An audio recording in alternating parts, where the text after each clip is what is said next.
الحمد لله نحمده ونستعينه ونستغفره ونؤمن به ونتوكل عليه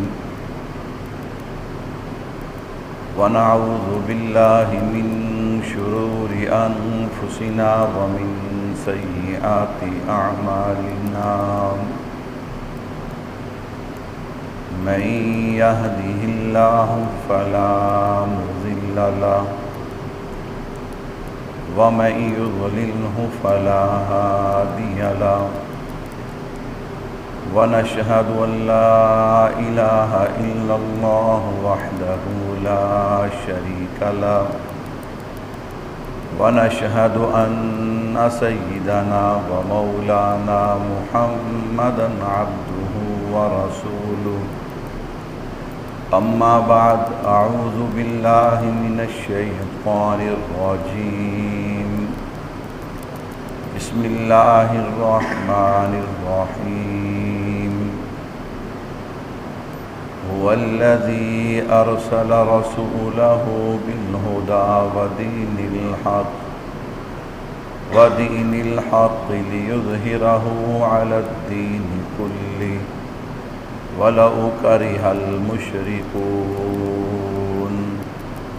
وقال النبي صلى الله عليه وسلم الحسن والحسين سيدا شباب أهل الجنة صدق الله العظيم وصدق رسوله النبي الكريم ونحن على ذلك لمن الشاهدين والشاكرين والحمد لله رب العالمين.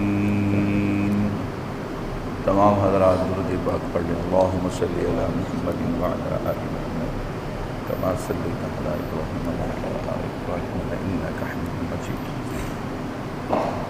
اللهم بارك على محمد وعلى آل محمد كما باركت على إبراهيم وعلى آل إبراهيم إنك حميد مجيد. میرے نہایت ہی واجب الاحترام تشریف فرما عزیز بزرگوں، دوستوں، بھائیوں، گزشتہ جمعہ میں نے آپ حضرات کے سامنے حضرت حسین ابن علی رضی اللہ عنہما کی عظمت اور آپ کی فضیلت کے حوالے سے چند باتیں عرض کی تھیں. یہ عنوان ایسا ہے کہ جو ختم ہونے والا نہیں، تو اختصار کے ساتھ چند باتیں گزشتہ جمعہ عظمت اور شان پہ ہو گئیں، اور انشاءاللہ آج چند باتیں آپ کی شہادت اور واقعہ کربلا کے حوالے سے عرض کروں گا.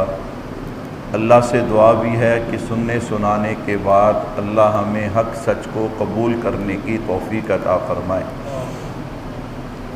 میں نے گزشتہ جمعہ بطور تمہید یہ بات عرض کی تھی کہ دعویٰ تو ہر کسی کا ہے کہ ہم حسینی ہیں، لیکن اصل معنی میں حسینی وہ ہے جو مقام حسین بھی مانتا ہے اور مشن حسین بھی مانتا ہے، اور اس میں کوئی دوسری رائے نہیں کہ الحمدللہ اہل سنت والجماعت، علماء احناف، علماء دیوبند کے پاس حضرت حسین کا مقام بھی ہے اور آپ کا مشن بھی ہے. کہو بے شک. میرے بھائیوں، بلا تاخیر میں اپنے عنوان پہ آغاز کلام کرنا چاہتا ہوں. ایک بات ذہن میں رکھیے گا، یہ جو واقعہ کربلا، یہ جو سارے حالات ہیں، یہ تاریخ کا حصہ ہیں، نہ قرآن کا حصہ ہیں، نہ حدیث پاک کا حصہ ہیں. تو اب چیزیں ہو گئیں تین. نمبر 1 قرآن پاک، نمبر 2 میرے محبوب کا فرمان، نمبر 3 تاریخ. قرآن کس کا کلام ہے؟ اور اللہ رب العزت قیامت تک آخری جو انسان پیدا ہوگا اس نے دنیا میں آ کر کیا کرنا ہے کیا نہیں کرنا میرے اللہ اسے بھی جانتے ہیں، کہو بے شک۔ تو کیا خیال ہے یہ واقعہ کربلا میرے اللہ کے علم میں تھا یا نہیں تھا؟ بالکل تھا۔ نمبر 2، حدیث پاک کے حوالے سے سنیے گا، وَمَا يَنطِقُ عَنِ الْهَوَىٰ إِنْ هُوَ إِلَّا وَحْيٌ يُوحَىٰ۔ میرے محبوب اس وقت تک کلام نہیں کرتے جب تک آپ پر وحی نہیں آ جاتی، یا تو وحی مطلب یا غیر مطلب، یا تو جبرائیل امین آ کر پڑھتے، اسے قرآن کہتے ہیں۔ جبرائیل امین آ کر پڑھتے نہیں، اللہ میرے محبوب کے دل و دماغ میں ڈال دیتے، بات اتار دیتے، وہ بھی وحی ہے۔ تو پتہ چلا کہ پہلا کلام خدا ہے، دوسرا کلام مصطفیٰ ہے، کہو بے شک۔ نمبر 3، تیسری چیز کیا ہے؟ تیسری چیز ہے تاریخ۔ اللہ اکبر۔ تاریخ لکھنے والا مجتہد ہو، تاریخ لکھنے والا فقیہ ہو، تاریخ لکھنے والا مفسر ہو، محدث ہو، مورخ ہو، نیک ہو، حاجی ہو، نمازی ہو، غازی ہو، ہے تو انسان نہ، تو بھائی انسان سے غلطی ہو سکتی ہے، انسان سے خطا ہو سکتی ہے۔ جس طرح ہم قرآن اور سنت کی گارنٹی دے سکتے ہیں، تاریخ کی گارنٹی دے سکتے۔ اور آسان کر کے سمجھیے گا کہ تاریخ، جب بات تاریخ کی آئے، اگر تو وہ تاریخ کی بات قرآن اور حدیث سے نہ ٹکرائے تو پھر وہ بات اور حوالہ ٹھیک ہے، لیکن اگر تاریخ کی بات قرآن اور حدیث سے ٹکرائے پھر ہم تاریخ کو ردی کی ٹوکری میں ڈال دیں گے اور قرآن اور نبی کے فرمان کو سینے سے لگا لیں گے، کہو بے شک۔ اگر یہ اتنی سی بات سمجھ آ جائے تو میں نے کہا دنیا کے اندر یہ جو لوگوں نے جھوٹ کا بازار گرم کر رکھا ہے اور بہت سے اپنے آپ کو سنی کہلوانے والے لوگ منبر رسول پہ بیٹھ کر ایسا ایسا جھوٹ بولتے ہیں، اللہ معاف فرمائے۔ اگر ان سے حوالہ پوچھا جائے، اللہ اکبر، کہتے تم اہل بیت کو نہیں مانتے۔ میں نے کہا عجیب بات ہے، ہم نے حوالہ پوچھا ہے تم کہتے اہل بیت کو نہیں مانتے، ہم نے حوالہ پوچھا ہے تم کہتے شہدائے کربلا کو نہیں مانتے۔ ہم نے حوالے کی بات کی ہے، ہم نے شہدائے کربلا یا اہل بیت کا انکار نہیں کیا، وہ تو کھلی سی بات ہے۔ الحمدللہ ہم کہتے ہیں مسلمان وہ ہے جو صحابہ کا بھی غلام ہے، اہل بیت کا بھی غلام ہے۔ تو اس لیے میرے بھائیوں، بالخصوص واقعہ کربلا کے اندر اللہ اکبر، ہر بندے کا اپنا اپنا نظریہ، اپنا اپنا ذوق ہے۔ واقعہ کربلا کے اندر ہر بندے کو سننا بھی نہیں چاہیے اور ہر بندے کو پڑھنا بھی، ہر بندے کو سننا بھی نہیں چاہیے۔ اللہ اکبر، کوئی جبہ کبہ پہن کے سر پہ پگڑی رکھ کے، اللہ اکبر، سامنے کتابوں کا ڈھیر لگا کے، آپ کیا خیال کرتے ہیں وہ بہت بڑا عالم ہو گیا یا اسے بہت زیادہ سمجھ ہو گئی؟ نہ میرے بھائیوں، یہ تو ایک روحانی سلسلہ ہے۔ اللہ اکبر، جو بزرگوں کی نسبت سے نسل در نسل آگے چلتا ہے، اللہ اکبر۔ اور اسی طرح ہر کسی کی لکھی ہوئی تحریر، پتہ نہیں وہ لکھنے والا کون ہے اور اس کا نظریہ کیا ہے اور وہ کیا چاہتا ہے۔ ہاں، اگر دل کرے سننے کو، دل کرے پڑھنے کو، ان لوگوں کو سنو، ان لوگوں کو پڑھو جو اہل حق کے شاگرد ہیں، اہل حق کے ماننے والے اور اہل حق ہیں۔ اس سے کیا ہوگا؟ اس سے یہ ہوگا کہ آپ کا ایمان بھی بچے گا، آپ کا عقیدہ بھی بچے گا، نہ آپ سے صحابہ کی توہین ہوگی، نہ اہل بیت کی توہین ہوگی۔ اور اگر ان تاریخ والوں کے پیچھے چلو گے تو کوئی آپ سے دامن صحابہ چھڑا دے گا اور کوئی دامن اہل بیت چھڑا دے گا۔ لیکن الحمدللہ چونکہ ہم اہل سنت والجماعت حنفی دیوبندی ہیں، ہم صحابہ کا دامن بھی نہیں چھوڑتے، ہم اہل بیت کا دامن بھی نہیں چھوڑتے۔ ہم کہتے ہیں صحابہ چھوٹے تو بھی ایمان گیا، اہل بیت چھوٹے تو بھی ایمان گیا۔ گیا۔ تو ایسی جھوٹی تاریخ کو ہم نہیں مانتے۔ اللہ اکبر۔ آئیے ذرا بات کا آغاز کرتے ہیں۔ حضرت امیر معاویہ سب کہہ دو رضی اللہ تعالی عنہ۔ اب حضرت امیر معاویہ یہ حضور کے صحابی، یہ حضور کے کیا ہے؟ صحابی ہے۔ اس کا ثبوت حدیث پاک میں موجود ہے، اور قرآن کریم کے اندر صحابہ کی عظمت کیا ہے؟ رضی اللہ عنہم ورضوا عنہ، کہ فرشوں پہ اللہ ان سے راضی ہو گیا، اور یہ عرشوں پہ اللہ ان سے راضی ہو گیا، اور یہ فرش پہ اللہ سے راضی ہو گئے۔ اب آپ مجھے بتائیں پیچھے کوئی بات رہ گئی؟ کوئی بندہ تاریخ کے 100 واقعات اٹھائے کہ جی حضرت علی نے حضرت امیر معاویہ نے نعوذ باللہ یوں کیا، حضرت امیر معاویہ نے یوں کیا، حضرت امیر معاویہ نے یوں کیا۔ میں نے کہا تجھے پتہ ہے، اللہ کو پتہ نہیں تھا نعوذ باللہ؟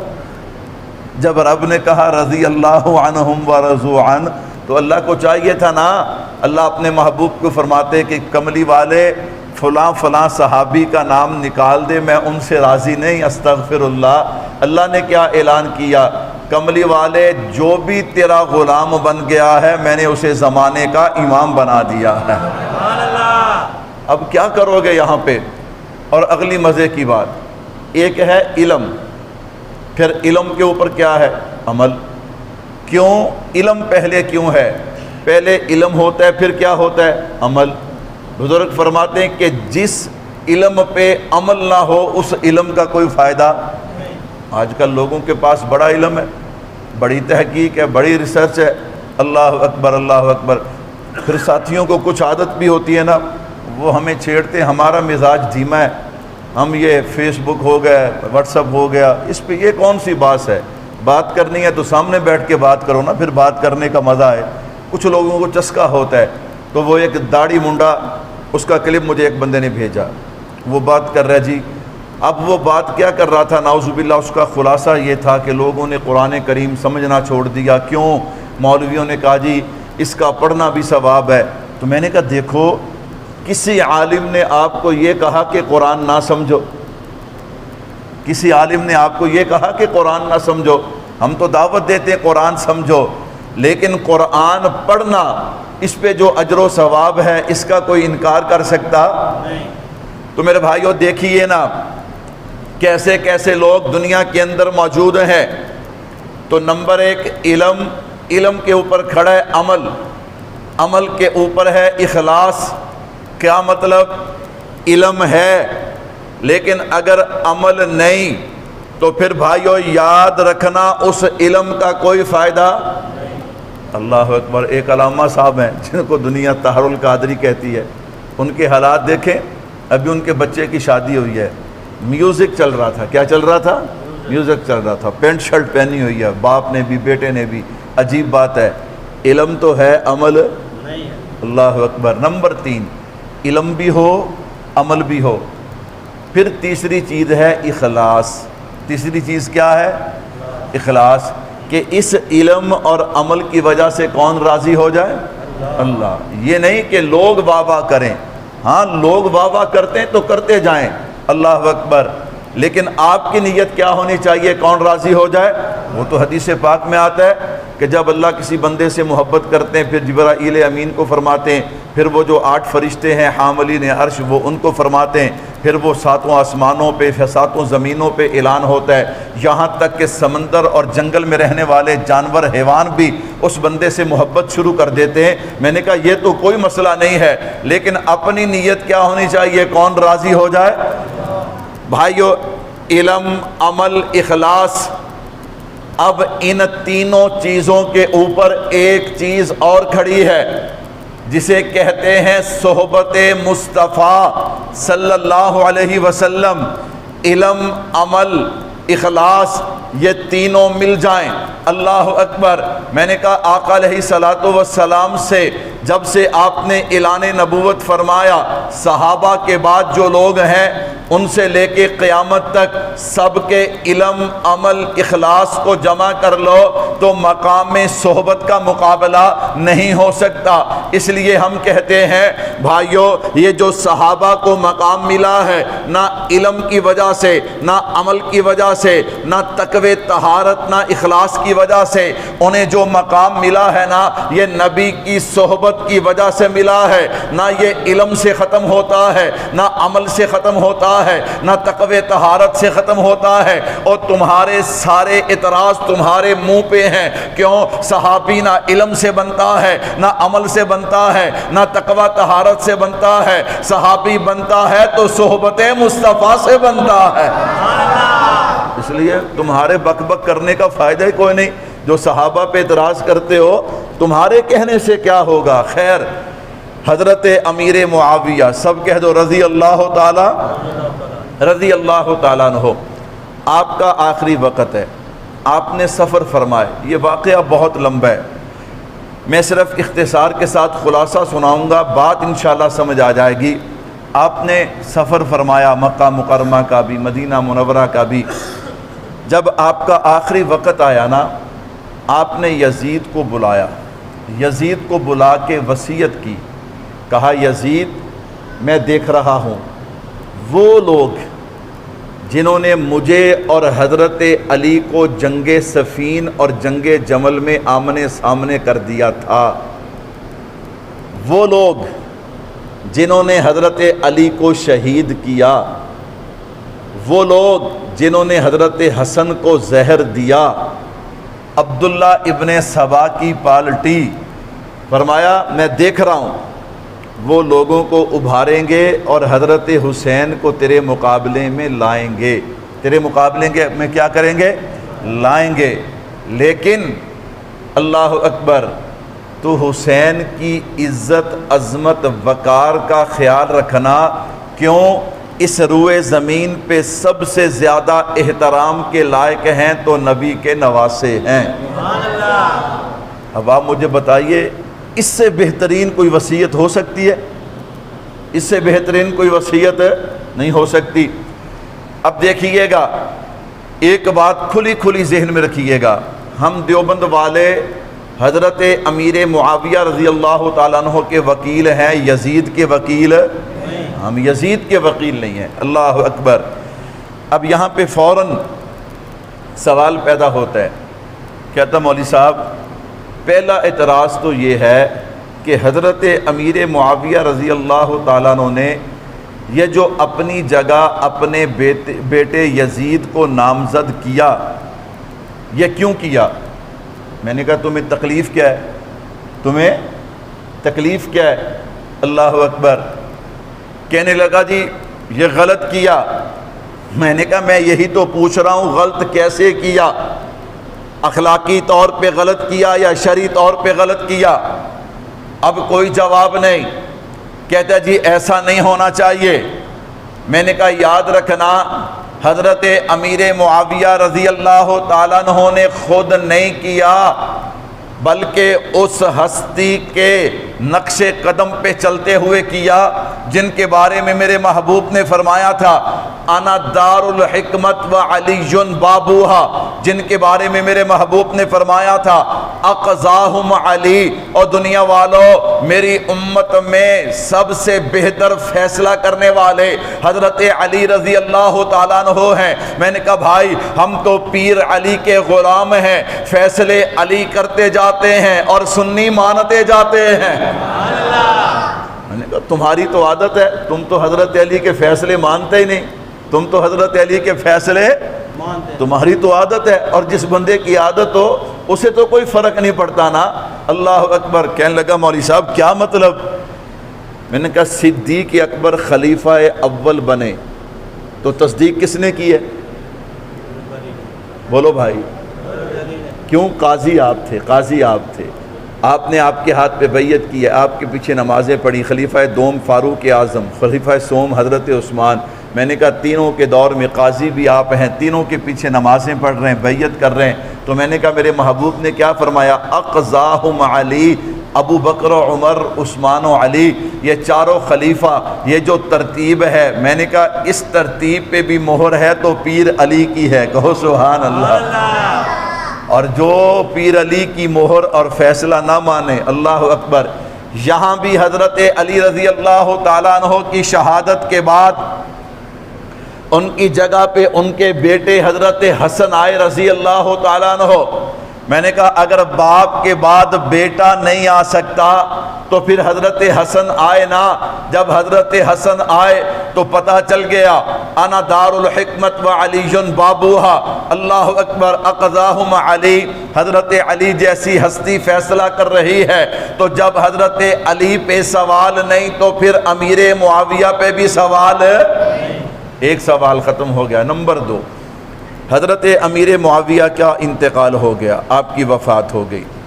اب فوراً یزید تخت پہ آیا نا، تو اس نے خط لکھا، والی مدینہ جو ہے اس کو اس نے خط لکھا ولید بن عتبہ کو، کہنے لگا 3 آدمیوں سے بیعت لے، جیسے بھی ہو سکتا ہے، جیسے بھی ہو سکتا ہے، زبردستی کر، جو بھی تو کرے ان سے بیعت لے۔ وہ 3 کون سے ہیں؟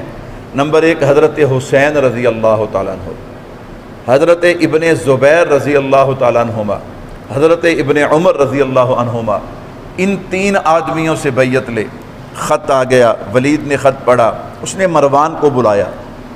یہ مروان پہلا مدینے کا حاکم تھا، اسے بدل کے ولید کو بلایا گیا۔ مروان کہنے لگا ان تینوں کو بلا، ابھی خبر نہیں پھیلی، ان تینوں کو بلا کے ان کے سامنے یہ خط لکھ، اگر تو بیعت قبول کر لیں ٹھیک ہے، وگرنہ نعوذ باللہ یہیں پہ تینوں کو قتل کر دے۔ اس نے جناب پیغام بھیجا، اتفاق سے حضرت حسین رضی اللہ تعالیٰ عنہ اور حضرت عبداللہ ابن زبیر رضی اللہ عنہما دونوں مسجد میں تھے۔ اللہ اکبر۔ جب آپ کو پیغام ملا تو حضرت حسین نے فرمایا یہ امیر اور والی کے بیٹھنے کا وقت تو نہیں ہے، اس وقت ہمیں کیوں بلایا گیا؟ کیوں بلایا گیا؟ فرمایا میرا ذہن یہ کہتا ہے حضرت امیر معاویہ رضی اللہ تعالیٰ عنہ کی وفات ہو گئی اور یہ ہمیں اکیلے میں بلا کر بیعت پہ مجبور کرے گا، کیا کریں؟ حضرت حسین رضی اللہ تعالیٰ عنہ نے فرمایا میں چند ایک نوجوان لے کر جاتا ہوں، انہیں باہر کھڑا کر دوں گا، اگر ضرورت پڑی تو میں ان کو آواز دوں گا، میں دیکھتا ہوں کیا معاملہ ہے۔ حضرت حسین رضی اللہ تعالیٰ عنہ کچھ نوجوانوں کو لے کر گئے، انہیں دروازے پہ کھڑا کیا، اندر گئے، مروان اور ولید دونوں بیٹھے ہیں۔ ولید نے خط رکھا، اس پہ حضرت امیر معاویہ رضی اللہ تعالیٰ عنہ کی وفات کی خبر تھی۔ آپ نے افسوس کا اظہار کیا۔ بھائیو، افسوس کا اظہار اپنے پیاروں پہ کیا جاتا ہے، دشمنوں پہ۔ ہاں، تو پتہ چلا حضرت حسین رضی اللہ تعالیٰ عنہ کی حضرت امیر معاویہ سے کوئی لڑائی نہیں۔ اللہ اکبر۔ 10 سال وظیفہ لیتے رہے۔ کتنے سال؟ 10 سال وظیفہ لیتے رہے۔ اللہ اکبر، اللہ اکبر۔ میرے بھائیو توجہ کیجئے گا، حضرت حسین رضی اللہ تعالیٰ عنہ نے خط پڑھا، ولید کہتا ہے اب کیا پروگرام ہے؟ فرمایا ولید میرے جیسے شخص کو یہ زیب نہیں دیتا کہ اندر چھپ چھپ کر بیعت کرے، میں جب بھی بیعت کروں گا علل اعلان کروں گا۔ اب اس میں یہ نہیں کہا کہ میں باہر نکل کے بیعت کروں گا، فرمایا جب بھی کروں گا کیا کروں گا؟ علل اعلان بیعت کروں گا۔ وہ وقت کب ہوگا یہ میرا اللہ جانتا ہے۔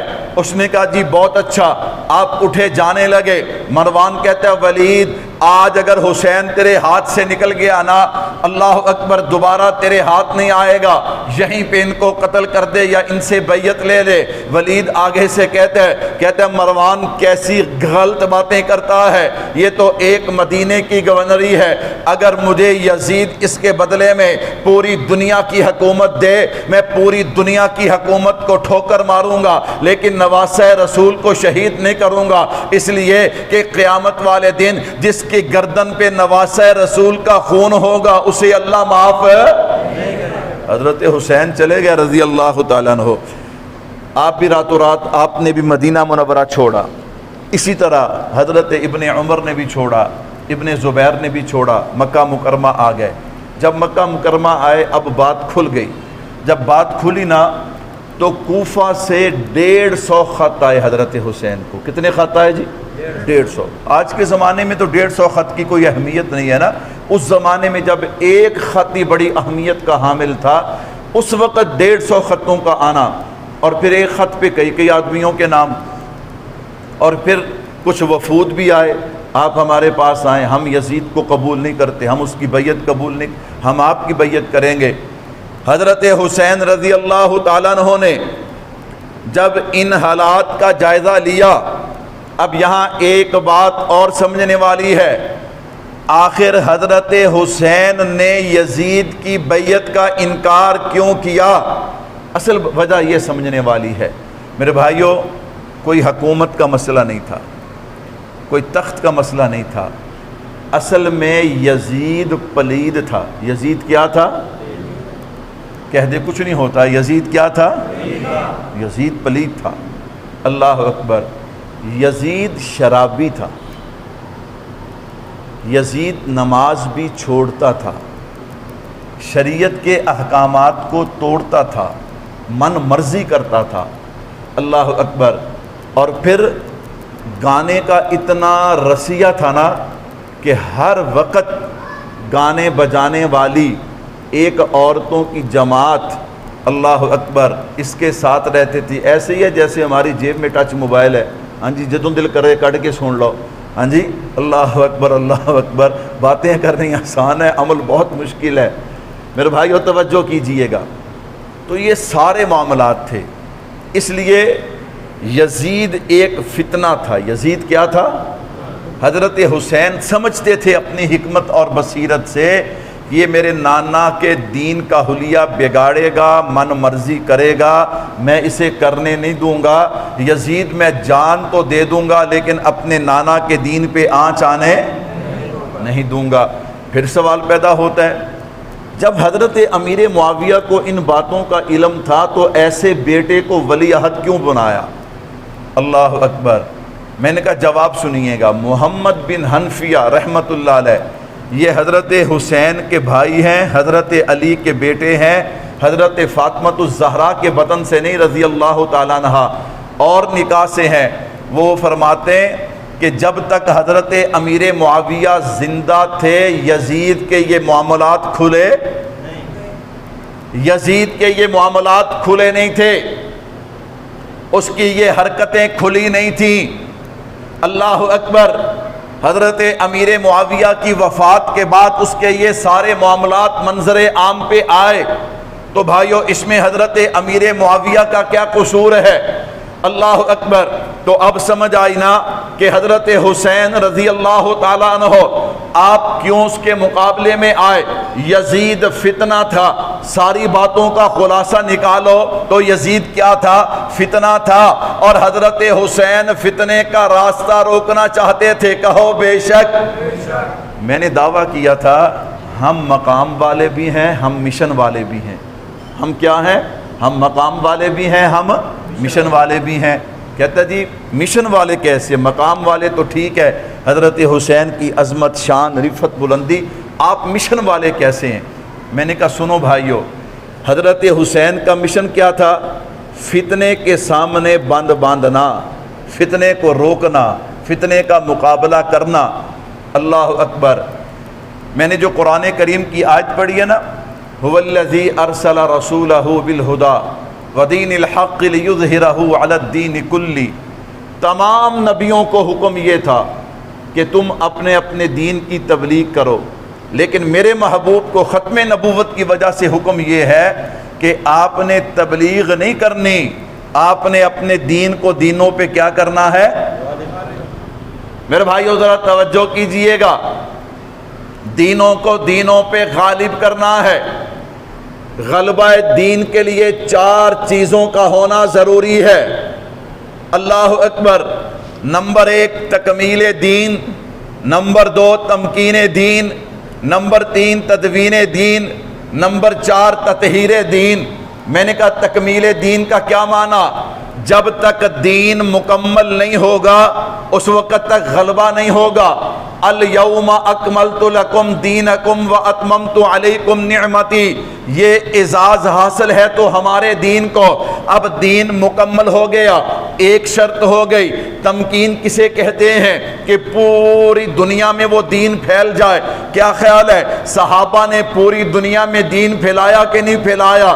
میں نے کہا دوسرا کام بھی ہو گیا، تدوین دین، یعنی اس دین کو لکھ دیا جائے، قیامت تک محفوظ کر دیا جائے۔ اللہ نے وہ کام امام اعظم ابو حنیفہ رحمۃ اللہ علیہ سے لے لیا۔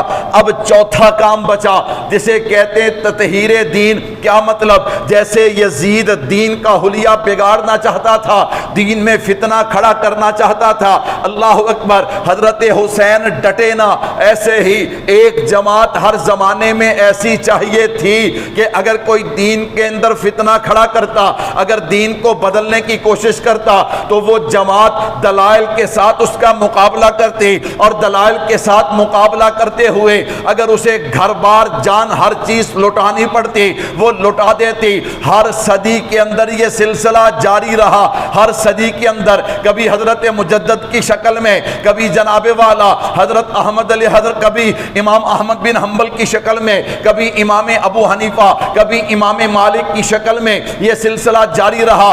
بالآخر بھائیو توجہ رکھنا، 1857 تحریک آزادی ہند جسے کہتے ہیں، اللہ اکبر، اس کے بعد انگریز ملکہ وکٹوریہ جو ہے اس نے انداز بدلا۔ پہلے تو ایسٹ انڈیا تجارتی کمپنی جو ہے وہ وہ جناب ہندوستان پہ حکومت کر رہی تھی۔ اب ملکہ وکٹوریہ کیا کہتی ہے؟ وہ کمپنی کامیاب نہ ہو سکی، اس سے حکومت سنبھل نہ سکی۔ اب ڈائریکٹ انگلستان جو ہے وہ جناب برصغیر پاک و ہند، یہ افغانستان، پاکستان، ہندوستان پہ حکمرانی کرے گا۔ اللہ اکبر، ادھر اس نے کیا کیا؟ ہندوؤں کو اٹھانا شروع کیا، مسلمانوں کو دبانا شروع کیا، اور ساتھ ساتھ بہت سے عیسائی مربیوں کو لے کر آئی۔ انہیں کہا کہ لوگ غریب ہیں، ان کے اندر عیسائیت پھیلاؤ، میں قربان جاؤ۔ جب یہ حالات پیدا ہوئے نا، اس وقت حضرت مولانا قاسم نانوتوی رحمت اللہ علیہ بانی دارالعلوم دیوبند، آپ نے ملکہ وکٹوریہ کو چیلنج کیا، ملکہ وکٹوریہ اگر تو ہمارے دین کے ساتھ چھیڑ چھاڑ کر رہی ہے تو سن لے، میں بھی ہندوستان کی سرزمین پہ ایک ایسے مدرسے کی بنیاد رکھنے جا رہا ہوں جو قیامت کی صبح تک دین کا دفاع بھی کرتا رہے گا، دین کی اشاعت بھی کرتا رہے گا۔ آخر بالآخر میرے بھائیوں 1866 ہاں دیوبند کی بستی چھتا والی مسجد انار کے درخت کے نیچے اس مدرسے کی بنیاد رکھی گئی۔ الحمدللہ آج تک وہ مدرسہ جسے دارالعلوم دیوبند کہا جاتا ہے وہ دین کا دفاع بھی کر رہا ہے، دین کی اشاعت بھی کر رہا ہے۔ الحمدللہ کہو الحمدللہ۔ میں نے کہا بھائی اس میں کوئی دوسری رائے نہیں، آپ خود کہتے ہیں جیڑا مسئلہ بھی ہوئے دیوبندی مولوی اگے، دیوبندی مولوی اگے۔ میں کیا اگے ایویں نہیں، اللہ اکبر، یوں نشانہ نہیں ہے، جو حق کہے گا وہ نشانہ بنے گا۔ میں نے کہا اب توحید دیکھ لیں، ختم نبوت پہ کام دیکھ لیں، میں انکار نہیں کرتا، ختم نبوت پہ علماء بریلوی، علماء اہل حدیث سب کی قربانی ہے، سب نے کام کیا ہے، لیکن الحمدللہ قیادت علماء دیوبند کے پاس رہی ہے۔ قیادت کس کے پاس رہی ہے؟ علماء دیوبند کے پاس۔ میں نے کہا ہمارے چیف جسٹس صاحب، اللہ اکبر، اللہ ان کو ہدایت دے، کہہ دیو آمین، اللہ ان کو ہدایت دے۔ انہوں نے جس دن یہ فیصلہ سنایا نا 2 ماہ ہو گئے تھے، اللہ اکبر، 29 مئی کو یہ فیصلہ محفوظ ہوا تھا، مئی جون پورا گزر گیا، جولائی 24 جولائی کو انہوں نے فیصلہ سنایا۔ کیوں سنایا؟ اس نے دیکھا کہ اس وقت دیوبند کا سرخیل، اللہ اکبر اللہ اکبر، اس وقت حضرت اقدس حضرت مولانا فضل الرحمان صاحب عمرے پہ ہیں، اب میں دا لگا لوں، لیکن اسے پتہ نہیں ہے یہ دیوبند والے ہیں، یہ دا لگانے دیتے؟ ہاں، اللہ اکبر اللہ اکبر، عجیب بات ہے۔ اچھا پھر آپ ذرا سوچیں، میں حیران ہوتا ہوں کیسے لوگ ہیں یار۔ یہ 7 ستمبر 1974 کو جو قانون بنا وہ ہماری اسمبلیوں نے بنایا۔ کس نے بنایا؟ اسمبلیوں نے بنایا نا، قانون بن گیا، اللہ اکبر۔ اب اس قانون پہ عمل ہونا چاہیے کہ نہیں ہونا چاہیے؟ اچھا اس قانون میں کیا لکھا ہے؟ اس قانون میں لکھا ہے کہ قادیانی کلمہ نہیں پڑھ سکتے۔ کیوں؟ یہ کلمہ پڑھ کے ہمارے نبی کی توہین کرتے ہیں۔ یہ نعوذ باللہ محمد سے مراد اس دجال کانے کو لیتے ہیں، اس لیے کوئی قادیانی جو ہے وہ کلمہ پڑھ سکتا، ہوڑی بول دیو، کچھ نہیں ہوندا، کچھ نہیں ہوندا۔ قادیانی کلمہ پڑھ سکتے؟ اللہ اکبر۔ اپنے ان کی جو جناب والا چار دیواری ہے اس کے اندر یہ کلمہ لکھ سکتے؟ یہ مینار بنا سکتے؟ یہ قربانی کر سکتے؟ یہ تبلیغ کر سکتے؟ یہ قانون کس نے بنایا؟ بولو یار، کس نے؟ اور جو پاکستان کا قانون نہ مانے وہ پاکستان کا کیا ہے؟ باغی ہے یا نہیں ہے؟ یار کو گل سانوں بھی سمجھاؤ۔ اللہ اکبر۔ مولوی جذباتی، مولوی جذباتی، میں نے کہا یوں تو نہیں چلے گا۔ 10 جماعتوں کے فیصلے آئے۔ کتنی جماعتوں کے؟ یہ جو مبارک ثانی کا کیس لگا تھا نا، اللہ اکبر، 29 مئی کو جس پہ بحث ہوئی اس پہ 4 گھنٹے بحث ہوئی۔ کتنے گھنٹے؟ 4 گھنٹے۔ اللہ اکبر، اللہ اکبر۔ میں نے کہا یہاں پہ کوئی اداکار دنیا سے چلا جائے، ہاں جی، کوئی چھوٹا موٹ کام ہو جائے، وہ بریکنگ نیوز بن جاتی ہے۔ 4 گھنٹے نبی کی ختم نبوت پہ بحث ہوئی، کسی ایک چینل نے بھی خبر نہیں دی۔ آپ اندازہ کر لو یہ لوگ کتنے قادیانیت نواز ہیں۔ اور ظالموں، کل قیامت والے دن تمہیں حوض کوثر نہیں ملے گا، نہیں ملے گا۔ ہوڑی کہندے تسی کہندے جیڑی گل پینی مولوی تے پوے ساڈے تے نہ پوے، نہیں ملے گا ان کو۔ کہو انشاءاللہ۔ ہم اپنے آقا سے عرض کریں گے، آقا جو جہان خبریں دیتے ہیں جی فلاں ایکٹر کی فلاں فلم آ رہی ہے، اور بے حیاؤ کنجروں کی فلموں کی مشہوریاں دیتے ہو، نبی کی ختم نبوت کی بات نہیں کرتے، قادیانیوں سے ڈرتے ہوئے۔ کل قیامت والے دن حوض کوثر پہ ہم کھڑے ہوں گے انشاءاللہ، اپنے آقا سے عرض کریں گے، آقا یہ وہی لوگ ہیں، اللہ اکبر، انہوں نے ہمیں تڑپایا تھا، ہمارے دل تڑپتے تھے، جو جہان کی خبر ہے یہ بھی دیتے تھے، لیکن جب آپ کی ختم نبوت کی باری آتی تھی یہ خبر تک بھی نہیں دیتے تھے۔ اللہ اکبر۔ میں نے کہا بھائیو فکر نہ کرو، ختم نبوت کے عقیدے پہ ڈٹ جاؤ، شرک نہ کرنا، انشاءاللہ جنت تمہاری جاگیر ہے۔ کہو انشاءاللہ۔ ہاں، ایک شرک نہ کرنا اور ختم نبوت پہ ڈٹ جاؤ۔ اللہ اکبر۔ دنیا کو بتا دو مر جائیں گے، مار دیں گے، لیکن ختم نبوت کے عقیدے پہ آنچ آنے۔ اب آپ دیکھیے گا 10 جماعتوں کا فیصلے تھے۔ کتنی جماعتوں کے؟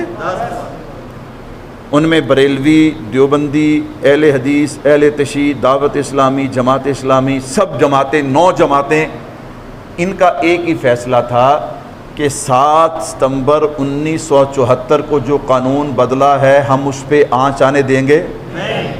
ایک کو بدبخت جوید غامدی، ہم آپ کو کہتے تھے نا یہ قادیانیوں کا چربہ ہے، اللہ اکبر، اس نے جو 10واں فیصلہ تھا نا، 10واں جواب جو تھا وہ اس کا تھا، وہ ہمارے چیف جسٹس صاحب نے شو نہیں کیا، عوام کے سامنے اسے پیش نہیں کیا۔ اللہ اکبر۔ اب جناب فیصلہ کیا دیا؟ قادیانی 4 دیواری کے اندر کلمہ پڑھ سکتے ہیں، استغفر اللہ، یعنی کہ 4 دیواری کے اندر ہمارے نبی کی توہین کر سکتے ہیں، ہم برداشت کر سکتے ہیں؟ میں نے کہا نا وہ جو پڑھتے ہیں نا لا الہ الا اللہ محمد الرسول اللہ، اس سے مراد تو ہم اپنے نبی لیتے ہیں، لیکن نعوذ باللہ وہ محمد سے مراد اس دجال کو لیتے ہیں۔ اللہ اکبر، اللہ اکبر۔ جو جناب والا لیٹرین کے اندر پخانہ والی جگہ پہ مرا، اس مردود کو لیتے ہیں۔ بھائیو کیا 4 دیواری کے اندر حضور کی توہین کرنا جائز ہے؟ اللہ کہتے جی وہ اپنی 4 دیواری کے اندر کلمہ لکھ سکتے، کیوں لکھ سکتے ہیں؟ وہ قرآن کو ہاتھ لگا سکتے ہیں، وہ 4 دیواری کے اندر تبلیغ کر سکتے ہیں۔ یار یہ کیسا قانون ہے؟ اللہ معاف فرمائے، اس کا مطلب یہ ہے کہ 4 دیواری میں بیٹھ کر تم شراب بیچو تو کوئی گناہ، باہر بیچو گے تو گناہ ہے، 4 دیواری میں بیٹھ کر بیچتے رہو کوئی گناہ نہیں، 4 دیواری کے اندر نعوذ باللہ زنا کرتے رہو کوئی گناہ نہیں، 4 دیواری سے باہر۔ چیف جسٹس صاحب تم چیف جسٹس ہو، تم نے تو ہمیں اس بات پہ پابند کرنا ہے کہ ہم نے پاکستان کے قانون کی کیا کرنی ہے؟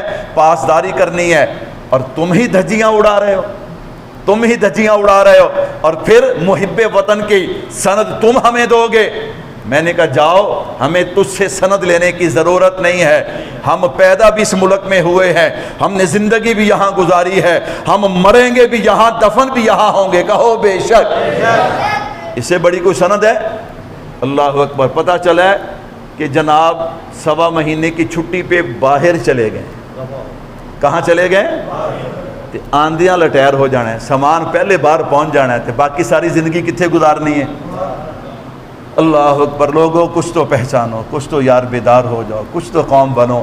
اوے ہمیں تانے دیتے ہو ان دینی مدارس کو، اللہ کی قسم، ہم قسم اٹھا کے میں کہتا ہوں پورے ملک کے اندر ایک مدرسہ تم ایسا دکھا دو، ایک مدرسہ ایسا دکھا دو، ایک مسجد ایسی دکھا دو، اللہ اکبر، کہ جس میں پاکستان کے خلاف کوئی پروپیگنڈا ہو رہا ہو۔ میں نے کہا تمہیں تو پتہ ہی نہیں ہے، سبق ہی 2 ہیں ہمارے ہاں پڑھائے جاتے ہیں کہ بندے کا ایک جو ہے وہ جناب والا وہ وطن ہوتا ہے کہ جہاں بندہ جیتا اور مرتا ہے، ایک بندے کا دین۔ ہمارے ہاں تو دین اور وطن دونوں ساتھ ساتھ چلتے ہیں، اللہ اکبر۔ اس لیے بھائیوں ہم یہ بات کہنا چاہتے ہیں کہ ہم کل بھی پاکستان کے قانون کے پابند تھے، آج بھی ہم پابند ہیں، کہو بے شک۔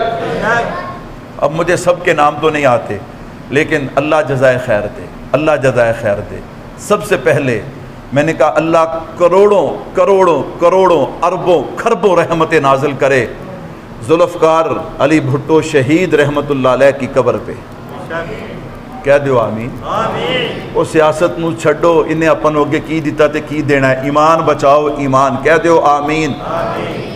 وہ جتنا بھی گنہگار ہوگا، لیکن جب اس نے ختم نبوت کے قانون پہ دستخط کیے تھے نا، اس نے کہا تھا مجھے پتہ ہے میں قانون پہ نہیں اپنے موت کے پروانے پہ دستخط کر رہا ہوں۔ اور مجاہد کسے کہتے ہیں؟ اور ختم نبوت کا مجاہد کسے کہتے ہیں؟ اللہ اکبر، جو محمد مصطفیٰ کی ختم نبوت کا تحفظ کر گیا، اللہ اکبر، میرے بچے بھی اس پہ قربان، میں بھی اس پہ قربان، اس سے بڑا مجاہد کون ہو سکتا ہے؟ اور اس کے بعد اللہ جزائے خیر دے، وہ پی ٹی آئی کے حضرات تھے، وہ پیپل پارٹی کے حضرات تھے، وہ نون لیگ کے حضرات تھے، دیگر جماعتوں کے حضرات تھے، الحمدللہ۔ پرسوں جو اجلاس ہوا پارلیمنٹ میں، الحمدللہ سب نے بتا دیا کہ دنیا والوں ہم بھوکے مر جائیں گے، سب کچھ برداشت کر لیں گے، لیکن اگر تم کہو کہ 7 ستمبر 1974 کو جو ختم نبوت کا قانون بنا تھا تم اسے بدل دو، اللہ کی قسم یہ نہیں ہو سکتا، یہ نعرہ قیامت تک گونجتا رہے گا، تاج و تخت ختم نبوت، مرزائیت پہ لعنت، مرزائیت پہ لعنت، مرزائیت نوازوں پہ لعنت۔